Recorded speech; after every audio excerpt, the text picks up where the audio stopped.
Hi everyone, welcome to my YouTube channel World of Knowledge. Today we are going to discuss about Hira Bansode's Yashodhara. Hira Bansode is an eminent Marathi poet. She is the first Dalit poet to give feminist slant to Dalit issues. Her best known works are Bosom Friend, Mother and Yashodhara. Let's start the poem Yashodhara. Oh Yashodhara, you are like a dream of sharp pain, lifelong sorrow. I don't have the audacity to look at you. We were brightened by Buddha's light, but you absorbed the dark until your life was mottled blue and dark, a fragmented life burned out. Let's see the meaning of these lines. The speaker addresses Yashodhara, the wife of Siddhartha. Siddhartha means Buddha. She tells Yashodhara that she is like a dream of pain and lifelong sorrow. The speaker does not have the courage to look at Yashodhara because everyone is lured by Buddha while Yashodhara left in dark. Everyone worshipped Buddha while Yashodhara left in dark.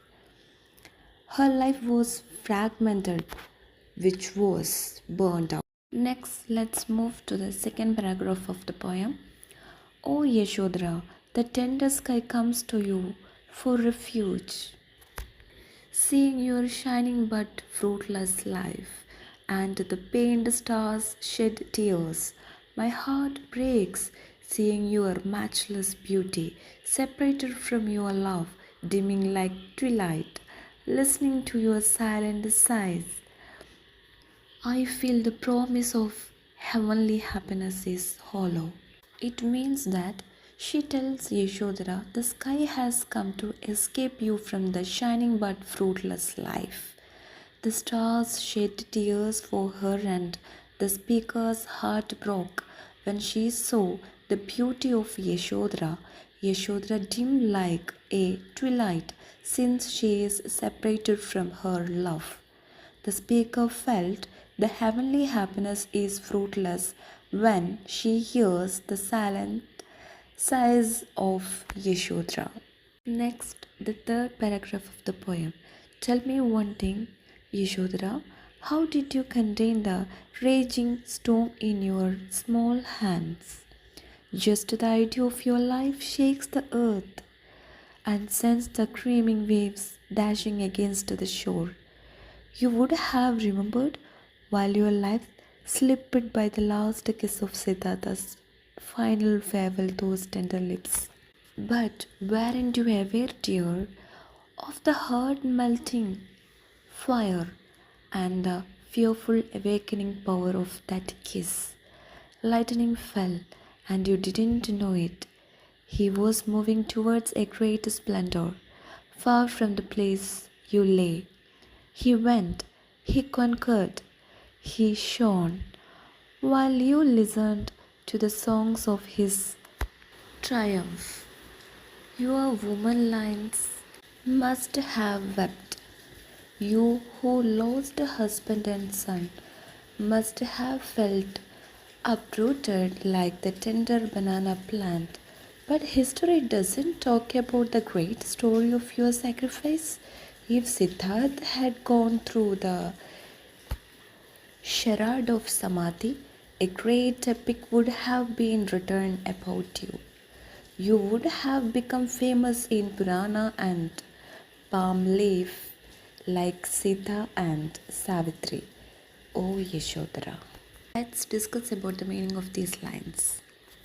She asks Yashodhara how she could contain her anger in her small hands. The idea of her life shakes the earth and sends strong waves on the shore. She tells Yashodhara she would have remembered the last kiss of Siddhartha with his tender lips while he bid the final farewell.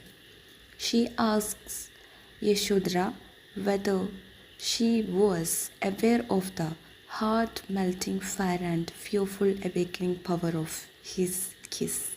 Siddhartha went away from her towards great splendor. He went, conquered, and shone.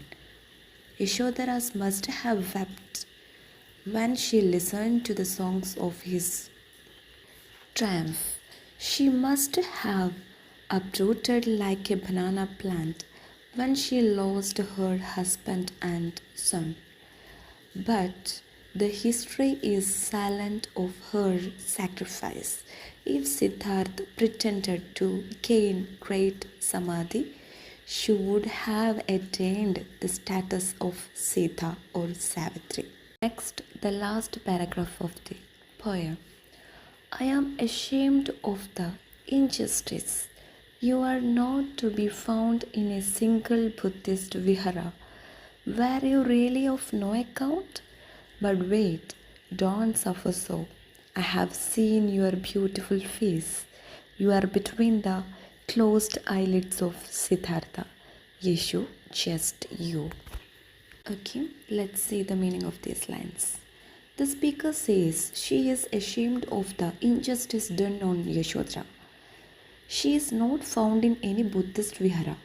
The speaker asks whether she is not of any real account.